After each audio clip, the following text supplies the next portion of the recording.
It was a quiet night in the countryside, and Jake was driving home after a late shift. The empty road stretched endlessly ahead, and the only sound was the hum of his car engine. He spotted a woman standing by the side of the road, her long white dress glowing under his headlights. Feeling uneasy but compassionate, he slowed down and rolled down his window. The woman got in without saying a word. Jake tried to make conversation, but she remained eerily quiet. When he glanced at her through the rearview mirror, she had vanished. Panicked, Jake slammed the brakes. He later learned that years ago, a woman matching her description had been hit by a car on that very stretch of road. A college student, Emily, was waiting for her late-night train. An old woman approached her, warning her to take the next train instead of the one about to arrive.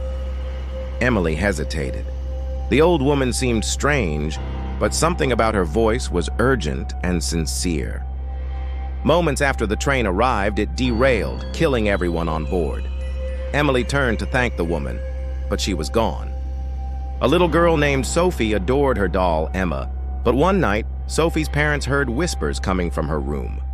Rushing in, they found Sophie asleep, but Emma's lips were moving, whispering their names. They burned the doll the next morning. But ever since, Sophie claims to hear Emma calling her from the attic. Daniel, a weary traveler, was given a key to room 13 despite the receptionist's visible discomfort. Inside, the air was cold and the walls seemed to close in.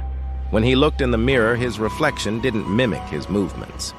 The next day, the receptionist claimed there was no room 13, and the key he had returned didn't belong to their hotel.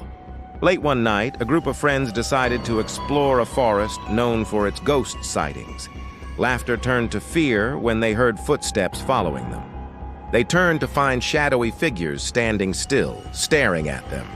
When they ran, the figures followed, whispering their names. Finally, they burst out of the forest, but one friend found scratch marks on their back the next morning. Late at night, the Johnson family began hearing heavy footsteps in their attic. When they investigated, nothing was there.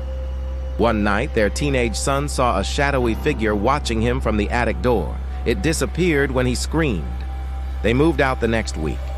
The new owners later found old photos of a man who had mysteriously disappeared decades ago, still holding the same key they found in the attic.